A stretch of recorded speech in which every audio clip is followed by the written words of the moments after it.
One of my favorite books in the Bible is Ecclesiastes. Kasi sobrang daming wisdom. Kumbaga, yung nyugan, kinuha yung mga yung nyog kinudkod, ginawang gata, yung gata niluto, ginawang latik. Yung Ecclesiastes parang latik ng karunungan.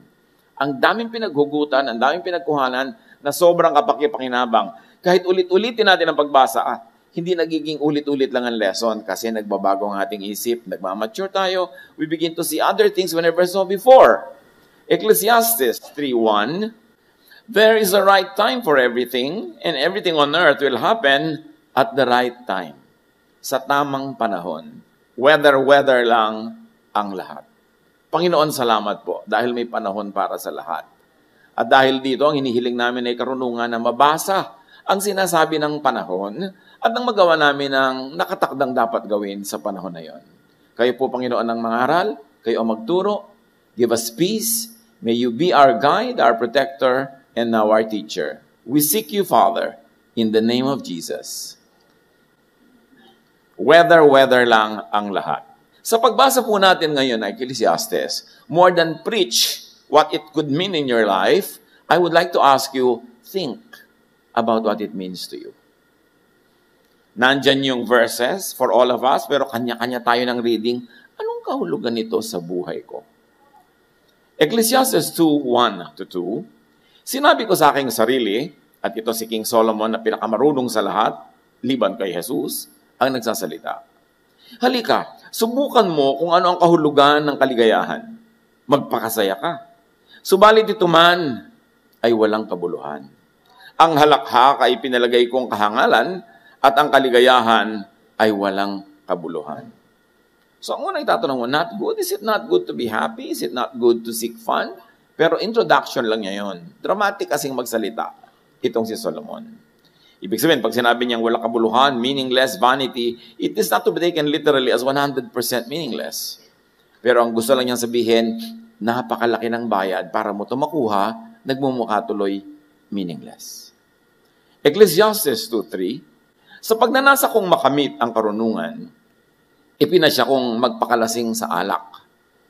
Sa loob-loob ko ito na ang pinakamainam na dapat gawin ng tao sa maikling panahong ilalagi niya sa mundong ito. Sa pag-iisip-isip ni Solomon, isang factor ang malinaw sa kanya. Maiksi ang buhay dito sa mundo compared doon sa kabilang buhay. Dapat hindi sayangin, hindi aksayahin ang anuman sandali. Kasi Solomon ay sumubok ng maraming paraan para sulitin ang buhay. At isa sa kanyang sinubok, pagpapakarunong, at ngayon meron pa siyang sinubok, sabi niya, pagpapakalasing sa alak. In other words, he was looking at extremes. No? In his quest for meaning and purpose and happiness, sinubukan niya ang blood chemistry through and by the body. Sabi niya, kung ako ba'y malasing, kung ako ba ay mawala ng masyadong mga inhibitions and control, what kinds of joys will I discover? At sinubukan din niya ang mental and intellectual route at avenue through and by the mind, by reason. Napakarami niyang pag-aaral, napakarami niyang pananaliksik. Tumatawag siya ng mga scholars from all over the world para ituro sa kanya yung alam niya. Kaya, sabi niya, saan kaya ang daan na maganda para mahanap ang kahulugan ng buhay at para sulitin ang buhay? So, sinubok niya magpakatalino at sinubok din niyang magpasarap sa pamamagitan ng alak. Ecclesiastes 2:4-8, nakagawa ako ng mga dakilang bagay. So, may isa pa siyang dinaanan na paraan para maghanap ng kahulugan. Nakapagtayo ako ng malalaking bahay at ginawa kong ubasan ang paligid nito. Gumawa ako para sa aking sarili ng mga hardin at liwasan. Tinamnan ko ito ng lahat ng uri ng punong kahoy na mapapakinabangan ang bunga. Humukay ako ng mga balon na pagkukuhanan ng pandilig sa mga pananim na ito. Bumili ako ng mga aliping babae at lalaki. Mga alipin ko'y nagkaanak na sa aking tahanan. Ang kawan ko'y ubod ng dami. Walang kasing dami kung ihahalin tulad sa kawan ng mga haring nauna sa akin. Nakaipon ako ng napakaraming pilak at ginto mula sa mga lupaing nasasakupan ko. So nakatatlo na nang sinusubok si Solomon ng paghahanap na kahulugan ng buhay. Paglalasing, pag-aaral, at ngayon, acquisition, work, activity, being fruitful, productive. At sa pagpapatuloy niya, Ecclesiastes 2:8, marami akong mga awit na babae at lalaki. Marami akong asawa at pawang magaganda. Wala nang hahanapin pa ang isang lalaki, lalo na kung tungkol din lang sa babae. Nung araw ito, hindi na to ngayon. Iba na yung malinaw. Alam niyo yung morality nung mga panahon na yan, nag-iiba-iba rin sa Bible. Yung hindi ko mo, yun ang tama nung panahon ni Abraham, tama pa yun nung panahon ni Jesus. Kaya nung panahon ni Moses, ang mga makasalanan, babatuin mo hanggang mamatay. Nung panahon ni Jesus, kinancel na niya yan. Hindi na niya ipinabato. So, huwag niyong gayahin ito. Okay. Ang gusto lang nating makita, sinubukan din niya yung music, arts, entertainment, beauty, pleasure. Kaya niyang gawin kasi hari siya. At matalino siya. Marami namang hari. Kahit hari, ang sinubukan lang maglasing eh. Hindi sila nag-music, nag-arts, pero napaka-kompletong pagkatao nitong si Solomon. Ecclesiastes 2:9-10, higit akong dinakila kaysa sino mang haring nauna sa akin. Taglay ko pa rin ang aking karunungan. Wala akong ginustong hindi ko nakuha. Ginawa ko ang lahat ng aking magustuhan. Nalulugod ako sa aking mga ginagawa. At iyon ang pinakagantimpala sa aking mga pinagpaguran. He tried everything. Naging great, naging sikat. Hindi naman lahat kasi ng king considered great eh. Pero siya, pati yun, sinubok niya. Kaya dapat tayo makinig sa kanya eh. Sabi niya, alam niyo, papunta pa lang kayo, pauwi na ako eh. Nakapagpabalik-balik na ako, so matutong na lang kayo sa karanasan ko to spare you from the mistakes I've made in my life.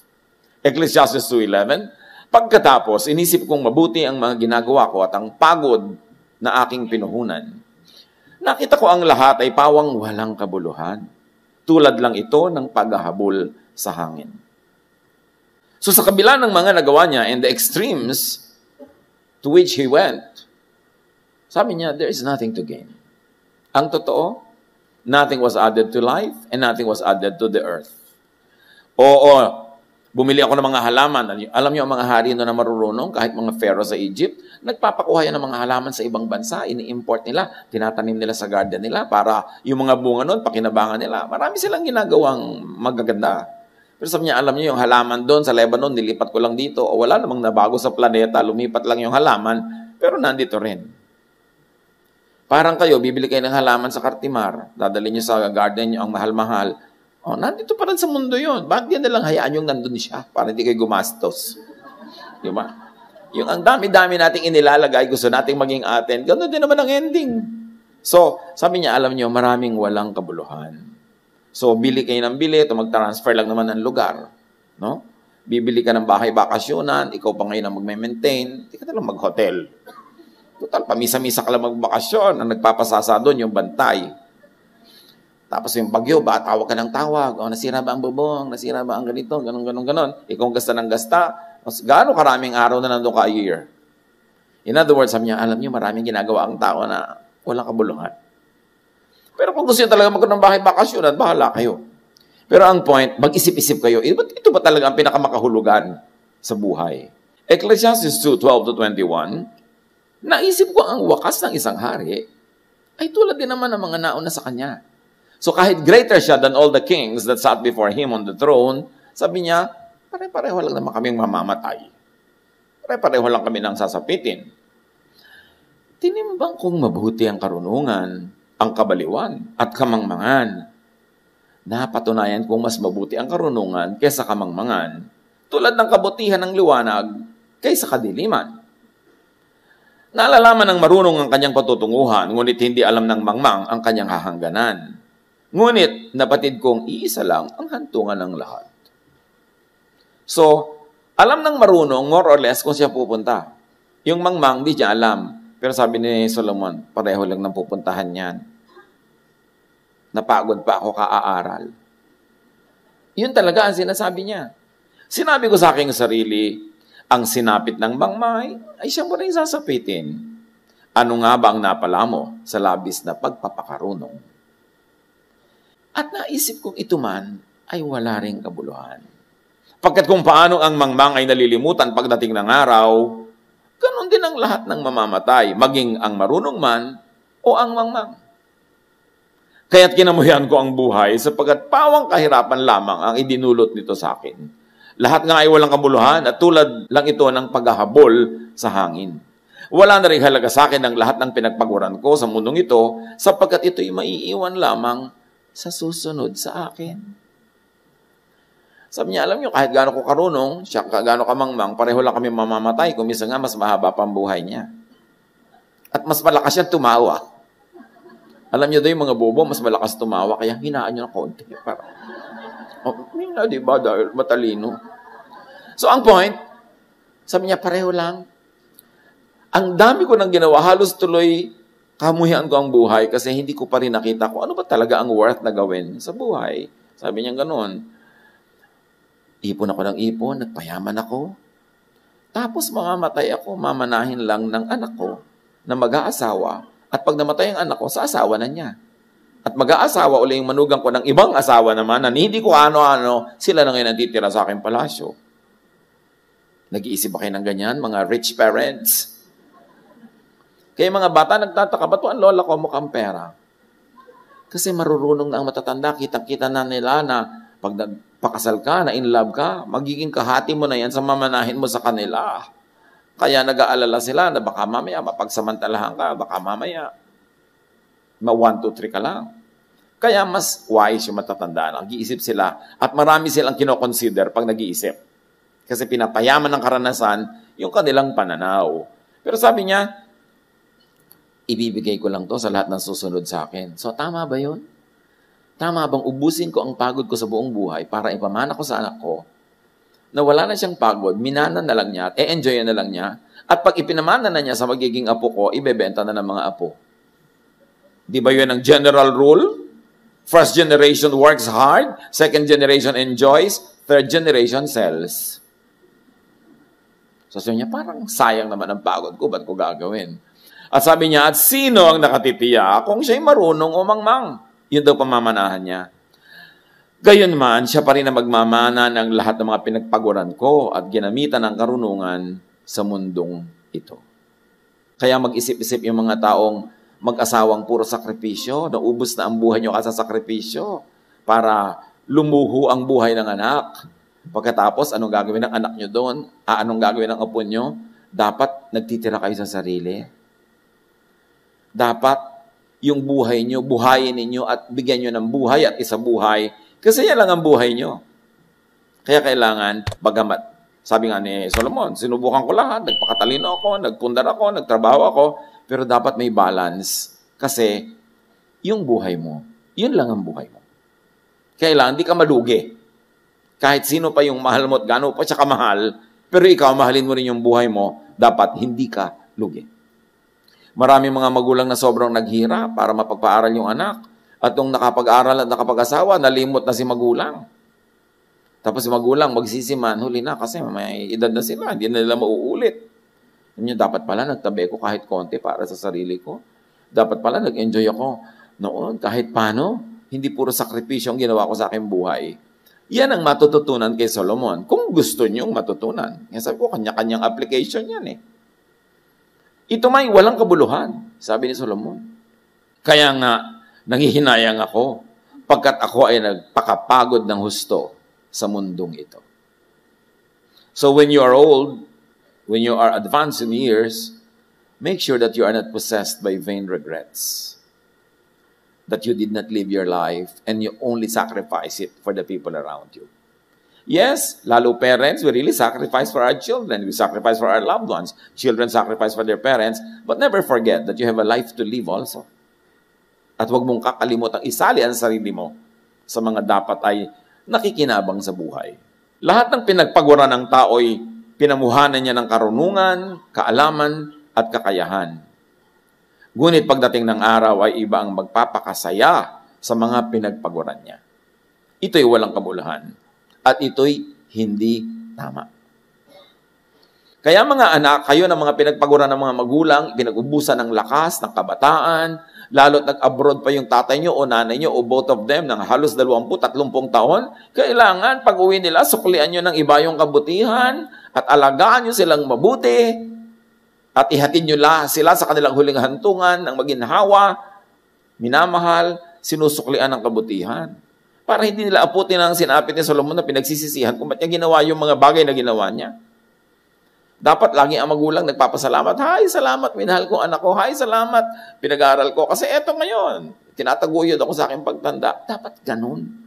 Huwag ninyong itulak ang mga tumulong sa inyo at nagmahal sa inyo na pagsisihan ang ginawa nilang kabutihan para sa inyo. So sabi ni Solomon, pare-pareho lang. Kahit ano pang estado mo sa buhay, lahat namamatay din. Kaya kailangan, bago sa makabilang buhay, sulitin itong pangkasalukuyang buhay na ito. Ecclesiastes 2:22-23, nakakapagod at nagpapakahirap ng husto sa mundong ito ang isang tao, ngunit para saan ba ang pagpapagod na ito? Ano mang gawin ng tao ay nagdudulot sa kanya ng balisa at hinanakit. May mga gabi pang hindi siya makatulog sa pag-iisip, ito man ay walang kabuluhan. So ano ang napapala for all the hard work? Sabi niya, dapat alam nyo kung hanggang saan lang ang hard work. At huwag niyong pudpurin, ubusin ang buhay nyo dahil lamang sa isang project. Dahil lang gusto niya na pagkalaki-laking bahay o gusto niya na ganon. Mamaya, hindi niyo na inabutang buhay kayo bago nagkaroon. Sabi, kailangan nagtitira ka lagi sa sarili. Hindi yun pagiging makasarili, pagiging tama lang yun. Napakahalaga na wala kang regrets. Ecclesiastes 2:24-26, ang mabuti pa sa tao ay kumain at uminom at pakinabangan ang bunga ng kanyang pinagpaguran. You see, sabi niya, alam nyo, dapat yung pakinabangan ng bunga ng inyong pinagpaguran. Hindi yung iba lang lagi ang nakikinabang. Dapat, ang kita nyo sa isang buwan, sa isang taon, merong ine-enjoy nyo, merong ibinibigay nyo sa mga minamahal at tinatangkilik nyo, may ibinibigay nyo sa charity, at merong para sa inyo. Huwag nyong kakalimutan ang inyong sarili. Sabi, kailangan yung pakinabangan ang bunga ng iyong mga pagpapagod. Sabi, alam ko ang lahat ng ito ay kaloob ng Diyos. Kung wala ang Diyos, sino pa ba ang makakakain o makakaranas ng kasiyahan? At dito, sinasagot ni Solomon yung needless guilt ng maraming tao na pagka sila ay nag-e-enjoy, they feel guilty. Akala nila ayaw sila ng Diyos na nag-e-enjoy. Sabi niya ni Solomon, alam nyo, Diyos ang nagpapa-enjoy sa atin. Kasi kung nag-e-enjoy ka, it is the Lord who gives you appetite. It is the Lord who makes you and enables you to enjoy whatever you're enjoying. So when you enjoy, thank God and enjoy. Huwag ka mag-guilty dyan. Yung iba kasi, akala nila ang gusto ng Diyos sa tao, laging hirap, laging pagod, laging nagtitiis. No, it is God who created us, and God has a wonderful plan for us. Sabi niya, plans to give you hope in the future. Plans to harm you. Not to harm you, but plans to make you enjoy life. At yun ay masyadong ipinaliwanag ni Solomon. Sabi niya, ang karunungan, kaalaman at kaligayahan ay pinagkakaloob ng Diyos sa lahat ng kinalulugdan niya. Pakinggan niyo to ha. Ipinagkakaloob ng Diyos ang lahat sa kanyang kinalulugdan. Ang makasalan ay pinagtatrabaho niya at pinag-iimpok upang ibigay lamang ito sa gusto niyang pagbigyan. Ito man ay walang kabuluhan tulad lang ng paghahabol sa hangin. Bago tayo magkamali-mali ng interpretation, dapat nating linawan, ang sinasabi lang ni Solomon, enjoy what you do, enjoy what you must do, at sinabi niya, alam nyo, ang Diyos, this is how God works. Ibinibigay niya ang lahat ng blessings sa kanyang kinalulugdan, at yung mga makasalanan, pinagtatrabaho niya para ibigay lang yung pinagpaguran sa kinalulugdan niya. Pero ang makasalanan dito, sa kanyang original word, hindi ibig sabihin nun yung immoral. Kasalanan here is not immorality or religious error. Ang kasalanang tinutukoy dito is foolishness. In other words, this is how it works. Yung foolish, palibasa't foolish siya, hindi niya papakinabangan ng pinaghirapan niya. At sino ang kinalulugdan ng Diyos? Yung hindi foolish, yung marunong, yung nag-iisip. In other words, hindi namimili ang Diyos kung sino ang pagpapalain niya at sino ang pahihirapan niya.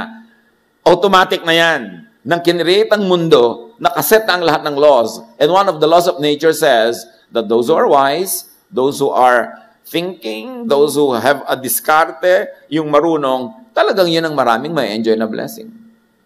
At yung nagpapabaya, hindi nag-iisip, nagpapakamangmang, kung ano-anong ginagawang kabulastugan, ano man ang nasa kanila na mawawala pa. At hindi yung nagdidesisyon ng Diyos sa kunin yan para ibigay doon. It is the law of nature.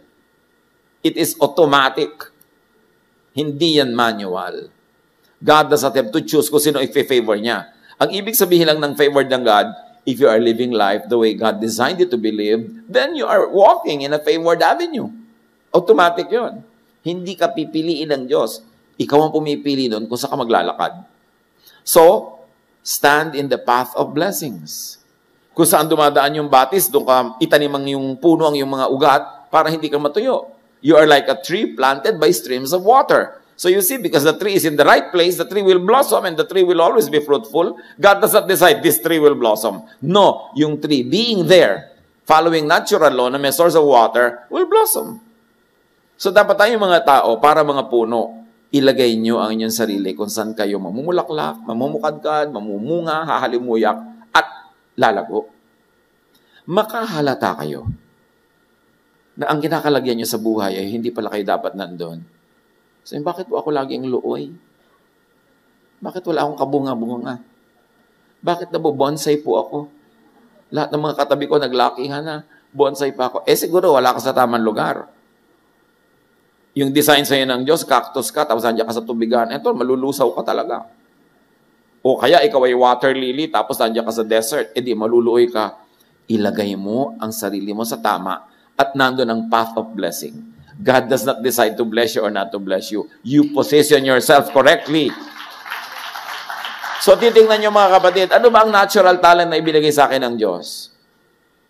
Yung magbibilang ka lang ng 12, kukunin mo pa lahat ng daliri mo at daliri ng katabi mo, please lang, huwag kang maging accountant. Kasi hindi ka doon mabe-bless. Tingnan mo sa sarili mo. Ano ka? Ibagay mo sa ginagawa mo sa buhay at uunlad ka doon. Dapat nandun. Hindi yung gagayahin mo yung kapwa mo, iba naman siya, iba yung gift niya. Tumama ng lugar at magiging tama ang buhay. At sabi niya, alam nyo, ang lahat may panahon eh. Ecclesiastes 3:1-8, ang lahat sa mundong ito ay may kanya-kanyang panahon. May kanya-kanyang oras. So bukod sa pagiging nasa tama kang lugar, dapat nasa tama ka ring oras. Yung kasalanan na pinag-uusapan natin kanina means not immorality, not religious mistake, but missing the point in life. Na-miss mo yung point. Na-miss mo kung sino ka, ano ka. Nasa maling lugar ka. So yun ang kasalanan doon. Kaya sa Laguna, sa Cavite, sa Quezon, tinatawag yan na sala. Nag-shoot ka sa basketball, hindi nag-shoot, sabi niya, ay, sala. Ibig sabihin, hindi swak. Di ba? Yung hindi tugma. So yun lang ang ibig sabihin ng kasalanan. Wala ka sa tamang lugar. Hindi ibig sabihin nun lagi masama ka o immoral ka. At yun tinatawag na makasalanan ka kaya hindi ka na-bless. Dahil hindi ka swak sa kinakalagyan mo. Automatically, mamimiss mo ang blessing. So kasalanan in this sense is being clueless about what works and what doesn't. Yung, alam mo yung opportunity, pag tinake mo yan, magiging very prosperous ka. Pero hindi mo kilala alin ang opportunity, alin yung danger, yun ang kasalanan. Sala ka. Hindi ka tugma. Hindi ka bullseye sa ginagawa mo. Hindi ka nakasentro. That's why it will never work. People who miss the point just become gatherers and carriers. People who get the point receive the gifts. Kaya itama ang sarili. At sabi nga sa Ecclesiastes 3:1-8, ang lahat sa mundong ito ay may kanya-kanyang panahon, may kanya-kanyang oras. Mayroong panahon ng pagsilang at panahon ng pagkamatay, ng pagtatanim at ng pagbunot ng tanim, ng pagpatay at ng pagpapagaling. So, huwag po tayong pumatay. May eczema ka nga no? Meron kang fungi dyan sa balat mo, patayin mo para mabuhay ka. Di ba? Alam pati fungi, alagaan mo pa. Panahon ng paggiba at ng pagtatayo, ng pagluha at ng pagtawa, ng pagluluksa at panahon ng pagdiriwang, ng pagkakalat ng mga bato at pagtitipon nito, ng pagyayakap at paglalayo, ng paghahanap at ng pagkawala nun. May panahon ng pag-iingat sa isang bagay at ng pagtatapon, ng pagpunit at ng pagtahi, ng pagtahimik at ng pagsasalita, ng pagmamahal at pagkapuot, ng digmaan at ng kapayapaan. So you see, lahat ng binabanggit ni Solomon, extremes. Pero yung mga extremes na yon, hindi siya masama o mabuti by itself. Sabi ni Solomon, nasa timing. Nasa timing. May timing na tama magalit. O hindi po ba, Christian tayo, hindi tayo nagagalit. May panahon na maling hindi magalit. May panahon na dapat nagmamahal ka. May panahon ng lahat ng extremes. So ang nagpapatama dito Ang nagbibigay sa kanya ng rightness or wrongness is not the act, is not the thought, but the timing. Dapat nasa tamang panahon. Kaya may tamang panahon talaga ng paghimas ng anak, mayroon naman ng pagsampiga. May tama talagang pagbibigay, mayroon namang hindi pagbibigay. At lahat ng pagkakamali natin, mostly hindi sa ginagawa, sa timing. Pag tama ang timing, maluwag, it flows, it just happens. Pati yung pagsalungat mo sa iyong asawa, nasa timing yan. Yung uuwi siya, pagod na pagod, gutom pa, nananalungat ka na, alam mo na mangyayari. Pero patulugin mo muna siya, di ba? Bukas na, mga alas 5, pag nagising siya. Tsaka ka na sumalungat. Siguradong aayon na siya sa'yo. Di ba? Kasi maganda yung timing mo. Nasa timing ang lahat. Kailangan, sabi ni Solomon, matuto kayo niyan. Meaning and meaningfulness, happiness, is in being timely. Tulad ng oras ng eskwela, nasa mall ka, wrong timing ka nun, hindi ka mabe-bless. Yun ang kasalanan, nagkasala ka. Wala ka sa point. You missed the point. You should be in school. Tapos ngayon, nasipa ka, hindi ka gumraduate, naiwan ka ng buhay. Tapos ano, sabi, saan ako nagkamali? Mali ang timing mo kung kailan ka nagmamall. Dapat nagmamall lang ang mga bata pag February 29. Para maraming oras. Wrong timing, kumakain kayo, pamilya, nandun ang mga magulang mo, text ka ng text, game ka ng game dyan sa computer mo, sa palagay mo, mabe-bless ka. Di ba? Wrong timing, hindi yan ang time para dyan. Merong birthday yung pamilya mo, maktol ka ng maktol, drama ka ng drama, it's a time for the family to be happy. Mali ka dyan, kasalanan yan, sala. You miss the point. And people who miss the point will miss blessings. Kailangan i-timing mo yan. At kailangan, happiness is in reading and flowing with time. Okay. Meron kayong mahal sa buhay, nagkasakit, inilaban nyo talaga, pinagamot, tapos sumakabilang buhay pa. Well, it's a time to die. Accept it. May time to live, may time to die. Di ba? Sabi ni Solomon. Bakit na-accept mo lang yung time to live, nung time to die, ayaw mong tanggapin? Ngayon na ng buhay. Ano gusto mong mabuhay ka ng 3,000 years? Matanda ka pa sa pyramids? Dapat tanggapin. May panahon na natalo ka sa isang labanan, talo ka, tanggapin mo yun. Lick your wounds and move on. May panahon na panalo ka, huwag ka magyabang dyan, enjoyin mo lang. Kasi may panahong talo ka rin. Lahat may panahon. At pag natuto tayong sumakay sa panahon, hindi tayo makikipagtunggali. We will never struggle with what's happening. Then we will flow. And then we will find life to be more comfortable, easier, and probably even more prosperous. Pag panahon ng trabaho, magtrabaho. Mag-a-apply ka ng trabaho para during the time, ninanakaw mang oras sa opisina, naglalaro ka sa computer, nag-Facebook ka, kung ano-ano pinagagagawa mo dyan, wala ka sa panahon. Kasalanan yan. And you don't say immoral or bad, kundi sala ka. You miss the point. You should be at work and you should be working. Pag ang tao wala sa lugar at wala sa panahon, hindi siya mabe-bless. So analyzein natin mga kapatid, kailan ba ako nabe-bless? Para ulit-ulit nyo yung formula. Pag tama ang ginagawa sa tamang panahon. Ang kabuluhan, ang ganda, ang kaligayahan ng lahat ay nasa timing. Sabi ng chapter na ito, marami pa ibang chapters. So gawin sa tamang panahon ang lahat. Even rightness, correctness, and appropriateness of extremes is determined by time, by the season, by the climate, by the weather. Yung mga nagtatanim ng palay sa mga probinsya, pag nagtanim na ang mga kapitbahay mo, magtanim ka na ngayon. Huwag kang maging 1 week late or 2 weeks late. Why? Pag 2 weeks late ka sa tanim, 2 weeks late ka sa ani. Nag-ani na ang mga katabi mo, ikaw na lang natira, lahat ng daga pupunta sa'yo. Kaya dapat kasabay ka. Para hati-hati kayo sa daga. May matira sa'yo. Hindi pwedeng hindi ka nakasabay sa timing dahil yun ang sikreto. God-given nung pamang nilikha yung foundation of creation. Sumabay ka sa weather. Pastor, gusto ko po magpakasal, garden wedding. Kailan niya? June. Bagyo yung season yan. Ipag-pray nyo na lang po. Ayoko mag-pray. Nilikha ng Diyos ang bagyo, magpe-pray akong pigilin ng bagyo dahil sa vanity mo. Pagka ganyan ang gusto mo ipagawa mong trahe, kapote, ha? Ang shoes mo, bota. Para tuloy ang kasal, ano man ang weather. Ipagpipilitan mo maging June bride. Sa Amerika, uso kasi spring yun. Dito, bagyo yun. At meron ganyan, kasala na, ayaw pa niyang ipasok sa loob yung wedding, yung ceremony. May garden, may hall. The day before, tikatik ang ulan. Alam niyo, ulan na tikatik. Alam niyo, maghapon yun, yung konti-konti lang. Mabuti yung buhos natatapos agad yan eh. Yung tikatik na ulan, maghapon yan.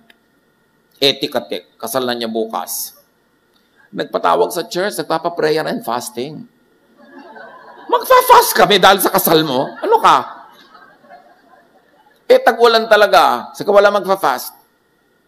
Hayaan nyo yan. Tapos, i-suggest nyo, ilipat na natin sa loob yung seremonya kasi ang daming dekorasyon. We need a lot of time. Huwag daw ipagpe-pray pa hanggang bukas. Umaga, ulan. Hindi na tikatik, lumakas lalo. Hapon, ayaw pa niyang i-move. 1 hour before nagpa-move. Di ang pangit ng hall kasi dali-dali. Ipinagpilitan kasi. Meron naman, ipinagpilitan talaga sa garden. Inabutan na kami ng ulan. Yung mensahe ko, dapat mga 15-20 minutes, ginawa ko 2. Dahil nababasa na ako ng wala na ganyan, humahangin na. Ang laki-laki ng belo niya, parang layag ng binta. Tabing dagat eh. Can you imagine, magpapakasal ka sa tabing dagat, sa tag-ulan, wala ka sa panahon. Kahit anong dasal lang gawin nating lahat, hindi tayo mabe-bless niyan. So ilagay mo sa tamang oras, sa tamang lugar, para ka mabless. Kasi may automatic blessing yon. Hindi lang sa kasal, sa lahat ng bagay. O bata pa kayo, wala pa kayong asawa, huwag mo lang kayo magbuntis mga iha. Maling panahon. Kahit anong gawin nyo, lahat na nagmamahal sa inyo, madadamay din dyan. Itama. Magbasa, makiramdam. Umayon, makibagay, makidaloy sa panahon. Sa itinakda, sa hinihingi ng panahon. May mga pamilya, kung minsan sumasayad kayo financially, panahon yan para magtipid. Panahon yan para mag-adjust kayo lahat. Magtulong-tulong kayo. Kayo magreklamo sa nakasanayan yung ginhawa. Panahon ngayon na taghirap. Mahirap bang makita yon? Adjust. Panahon naman na meron, di mag-enjoy kayo. Adjust. Etong tanong. Ang laki po ng problema ko. Sinusubok ko na lahat para ma-solve. Hindi ko po malaman kung paano sa-solven. Pag wala kang alam, pag wala kang magawa, pag walang tama na choice, pag walang tugma, dapat huwag kang gumawa, maghintay ka. Wait! Sa tamang panahon, mangyayari ang tamang mangyari. When the solution is not clear, don't solve it. Just wait upon the Lord. Wait and see that the Lord is good. Do other things. Get productive in many other ways, but don't try to solve something na wala pang clear na solution. Dahil ang solution, lalabas yan sa tamang panahon. Bakit? Because God is God of balance. Pag may problema, may solusyon. Ang problema ko po, Pastor, walang solusyon. Hindi problema yan. Wala pala solusyon, ba't mo problema? Tanggapin mo na lang, live with it. Kasi pag may problema, may solusyon dapat. Pag walang solusyon, huwag mong problemahin. Tanggapin mo na lang para tahimik ang buhay mo. And remember, wait for the right time. Kailan po yon? Magpaparamdam yun sa'yo. Malalaman mo pag tama na ang panahon. Huwag mong unahan ang panahon. Dapat lahat nasa tamang panahon. Panginoon, turuan niyo po kami na i-apply ang mga principles na ito ni Solomon. Binless mo ng iba yung wisdom na ngayon ay kami nakikisalo. Turuan mo po kami how to deal with these issues in our lives and how to learn from the use of proper timing, and placement. Na kami mailagay namin na aming mga desisyon, ng aming buhay, mga ginagawa sa tamang lugar, sa tamang panahon. Pagbulay-bulayan mga kapatid sumandali, isipin na i-apply ito sa ating pag-approach sa mga pang-araw-araw na mga suliranin at mga alalahanin. Lord, continue to deal with your people and may you give each one a very personal application of the wisdom that you gave to Solomon.